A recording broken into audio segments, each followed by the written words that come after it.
Assalamualaikum warahmatullahi wabarakatuh.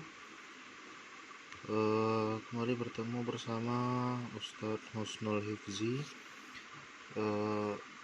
Insya Allah hari ini merupakan sesi ketiga dari kita untuk belajar ilmu faraid. Nah, sebelumnya ada anak-anak Ustadz yang ada bertanya, Ustadz, setelah kita mempelajari orang-orang yang menerima ahli waris dari pihak laki-laki dan juga penerima ahli waris dari pihak perempuan, terus apakah mereka semua menerima, Ustadz? Terus kalau mereka semua menerima hak waris, berapa seorang yang dapat warisan, Ustadz? Kalau harta warisnya sedikit, berapa mereka bisa mendapatkan jatah? Masa ya warisannya sedikit aja, Ustadz? Nah, sabar, kita pasti akan masuk ke materi selanjutnya. Jika dari laki-laki, siapa yang harus dapat, dan dari perempuan juga siapa yang harus dapat. Nah, kita akan masuk pada materinya. Sebelum kita mulai pembelajaran, untuk santri Ustadz semua agar berdoa dulu sebelum kita mulai pembelajaran. Kemudian hari ini masuk ke sesi ketiga, yang insya Allah yang belum Ustadz kasih stabilo ini adalah pembahasan kita. Nah, oke. Bismillahirrahmanirrahim. Rabbi shrah li sadri wa yassir li amri wahlul 'uqdatam min lisani yafqahu qawli. Rabbi zidni ilma warzuqni fahma. Amin amin ya rabbal alamin. Nah, ini dia jawaban untuk santri Ustaz yang bertanya, siapa saja sih yang harus mendapatkan warisan itu? Nah, coba lihat, perhatikan. Bismillahirrahmanirrahim. Idza jatama'a kullu dzukuri, apabila terhimpun kullu dzukuri, semua ahli waris laki-laki, fal warithuna minhum, maka yang menerima warisan di antara mereka salah satun, hanya 3 orang. Nah, diulangi. Idza jatama'a kullu dzukuri, apabila terkumpul kullu dzukuri, semua pihak laki-laki, fal warithuna minhum, maka yang menerima warisan di antara mereka salah satun, adalah 3 orang. Dari 25 orang yang telah kita bahas sebelumnya, yang akan menerima, pasti menerima, hanya 3 orang. Siapa itu, Ustaz? Al-abu wal ibnu waz zauju. Dia adalah ayah, anak laki-laki, dan seorang suami. Nah, seperti itu. Apabila terhimpun semua ahli waris laki-laki, maka menerima hanya 3 orang, yaitu bapak, anak, bapak dan anak, dan suami. Terus kalau yang perempuan gimana, Ustaz? Nah, ini dia. Wa idza jatama'a kullul inathi fal warithatu minhum khamsun. Wa idza jatama'a kullul inathi, apabila terhimpun seluruh penerima ahli waris perempuan, fal warithatu, maka yang menerima warisan minhunna, di antara mereka, khamsun, hanya 5 orang. Jika semua ahli warisnya adalah perempuan dan semua yang disebutkan pada bab sebelumnya itu ada,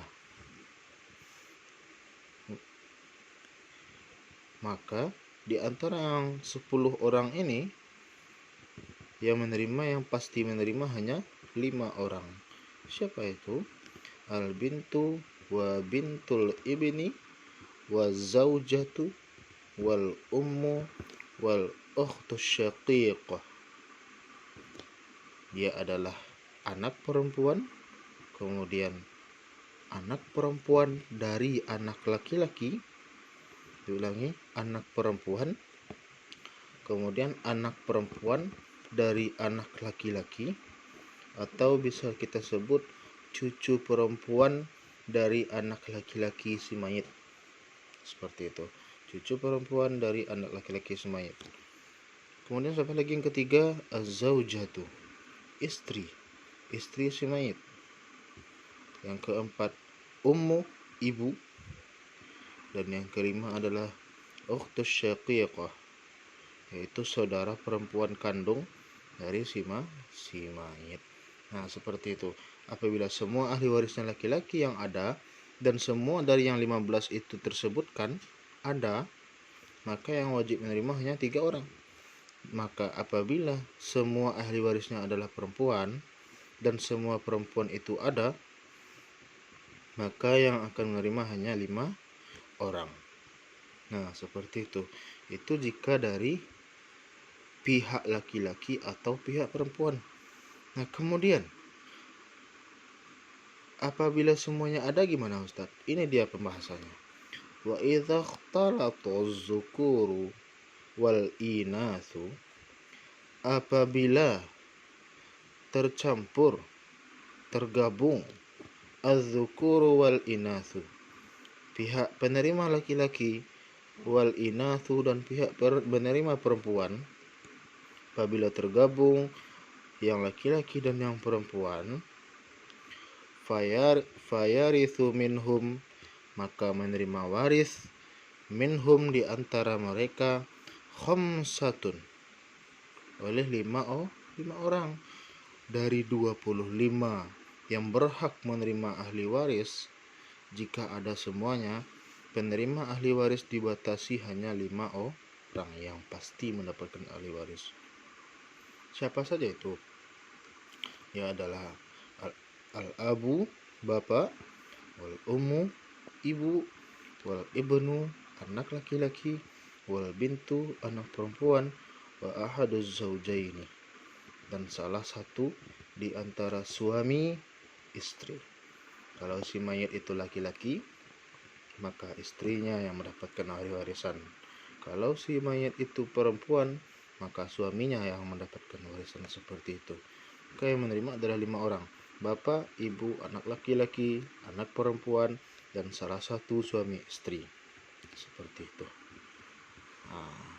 Jadi inilah penerima ahli waris yang pasti mendapatkan ahli waris jika semua penerima ahli waris itu ada dalam keluarganya. Nah, sedikit kita melengkapi materi kita hari ini. Dari pertanyaan-pertanyaan yang timbul, berapa ahli waris itu mendapatkan hak warisannya Ustaz? Nah, sesuai di dalam Al-Quran, wa'alam, dan ketahuilah, annal furudal madhkurati fil Quran, sesungguhnya faraid, harta warisan yang disebutkan fil Quran, dalam Al-Quran, sittatun, itu ada 6 bahagian. Nah, jadi enggak sama rata pembagiannya, ada jatahnya masing-masing. Nah, yang 6 bagian ini ada 2 pembagian. Apa itu? Yang mana? Mana dia Ustaz yang 2 pembagian itu? Wahiyan nisfu, pembagian pertama adalah wahiyan nisfu, setengah, warubu'u, dan seperempat, wathamanu, dan seperdelapan. Seperti itu. Pembagian pertama itu setengah, seperempat, dan seperdelapan. Wahia nau'un, dan itu adalah satu macam, satu pembagian. Nah, kemudian pembagian kedua mana Ustaz? Wasalathani, 2/3, wasulusu, 1/3, wasudusu, dan 1/6. 2/3, 1/3, dan 1/6. Wahia nau'un akhara, dan itu adalah pembahagian yang lain. Jadi seperti itu. Nah, dari materi ini adalah rincian awal dari penerima ahli waris dan berapa hak-hak warisan yang akan diterima oleh penerima ahli waris tadi. Nah, seperti itu materi kita hari ini. Nah, untuk satu halaman ini, silakan adik-adik simpulkan materi ini yang baru kita pelajari dan dibaca-baca kembali.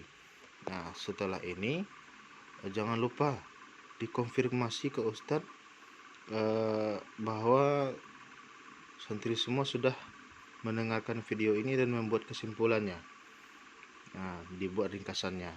Kemudian setelah itu hubungi WA pribadi Ustadz dan nanti akan ada tugas.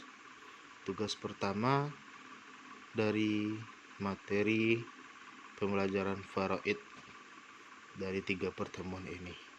Ustadz akan memberikan secara pribadi foto soal-soal yang akan ada di tugas dari pembelajaran satu halaman ini. Terima kasih. Semoga hari-harinya menyenangkan. Jangan lupa cuci tangan jika beraktivitas di luar rumah. Jangan lupa memakai masker, tetap jaga kesehatan.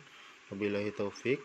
Assalamualaikum warahmatullahi wabarakatuh.